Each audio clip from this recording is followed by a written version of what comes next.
ಪಾರಮಾರ್ಥ ವಿಷಯಗಳು ಲೌಕಿಕರಿಗೆ ಅರ್ಥವಾಗಬೇಕಿದ್ರೆ ಗುರುವಿನ ಸಹಾಯ ಅತ್ಯಗತ್ಯ. ಗುರುವೇ ಪರಮದಾರಿ ಆ ಶಿವನೆಡೆಗೆ ಸಾಗಲಿಕ್ಕೆ. ಹಾಗೆ ಗುರುವಿನಂತೆ ಬೋಧಿಸಿದ್ರು ಇಬ್ರಾಹಿಂ.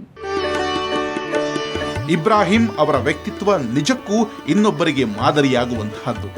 ಊರಿನ ಮಹಾಲಿಂಗೇಶ್ವರ ಮಠಕ್ಕೆ ತೆರಳಿ ಪೂಜೆ ಸಲ್ಲಿಸಿ ಪ್ರಾರ್ಥನೆಯನ್ನು ಸಲ್ಲಿಸಿ ಮಂಗಳಾರತಿ ಗೀತೆಗಳನ್ನು ಹಾಡಿ ದೇವರ ಆಶೀರ್ವಾದ ಪಡೆಯುವ ಇಬ್ರಾಹಿಂ ಅವರು ಮಧ್ಯಾಹ್ನದ ವೇಳೆಗೆ ಮಸೀದಿಗೆ ತೆರಳಿ ಸಾಮೂಹಿಕವಾಗಿ ಇಸ್ಲಾಂ ಧರ್ಮದಂತೆ ಪ್ರಾರ್ಥನೆಯನ್ನು ಸಲ್ಲಿಸಿ ಎಲ್ಲರೊಂದಿಗೆ ಬೆರೆತು ಸರ್ವಧರ್ಮ ಸಮನ್ವಯಿಯಾಗಿ ಮುನ್ನಡೆಯುತ್ತಿದ್ದಾರೆ. ಅವರು ಯಾವ ಧರ್ಮಕ್ಕೂ ಅಂಟ್ಕೋತಾ ಇದ್ದಿಲ್ಲ. ಇವತ್ತು ಹಿಂದೂ ಇದ್ದರೂ ಸಹಿತ ಅವ್ರ ಜೊತೆ ಚೆನ್ನಾಗಿನೇ ಬೆರಿತಾ ಇದ್ರು. ಮುಸಲ್ಮಾನ್ ಜನಾಂಗ ಬಂದರೂ ಸಹಿತ ಅವ್ರ ಜೊತೆನೂ ಚೆನ್ನಾಗಿ ಬೆರಿತಾ ಇದ್ರು. ಕುರಾನ್ ಬಗ್ಗೆ ಇರ್ಬೋದು, ಭಗವದ್ಗೀತೆ ಇರ್ಬೋದು. ಮತ್ತು ಮಾಲಿಂಪುರದಲ್ಲಿ ಇರ್ತಕ್ಕಂಥ ಪ್ರತಿಯೊಂದು ದೇವಸ್ಥಾನಕ್ಕೆ ಅಂದರೆ ಪ್ರತಿ ಸೋಮವಾರ ಮಹಾಲಿಂಗೇಶ್ವರಿಗೆ ಹೋಗೋದು, ಶುಕ್ರವಾರ ಬನಶಂಕರಿ ದೇವಸ್ಥಾನಕ್ಕೆ ಹೋಗೋದು, ಗುರುವಾರ ನೀಲಕಂಠೇಶ್ವರ ದೇವಸ್ಥಾನಕ್ಕೆ ಹೋಗೋದು, ಮತ್ತು ಮಸೀದಿಗಳಿಗೆ ಹೋಗಿ ಅಲ್ಲಿ ನಮಾಜ್ ಮಾಡೋದು, ಪ್ರತಿಯೊಂದೂ ಅವರು ಮಾಡ್ತಾಯಿದ್ರು.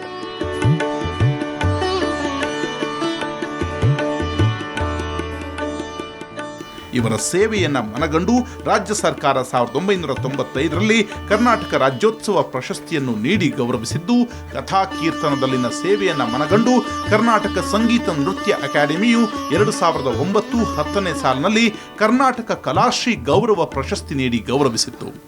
ಇನ್ನು ಕನ್ನಡದ ಕಬೀರ, ಗಡಿನಾಡ ಚೇತನ, ಬಸವತತ್ವ ಶ್ರೀ, ಸೂಫಿ ಸಂತ, ಪ್ರವಚನ ಪ್ರವೀಣ ಹೀಗೆ ಅನೇಕ ಬಿರುದುಗಳನ್ನು ನೀಡಿ ಗೌರವಿಸಲಾಗಿದೆ.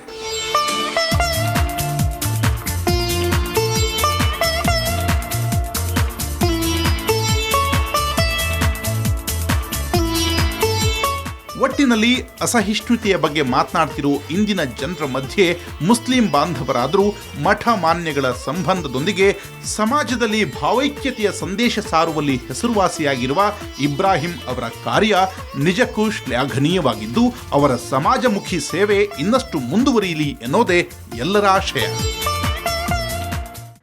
ಆನು ಭದ್ರಾಹ ಕ್ರತವೋ ಯಂತು ವಿಶ್ವತಃ ಅನ್ನೋ ಮಾತಿದೆ.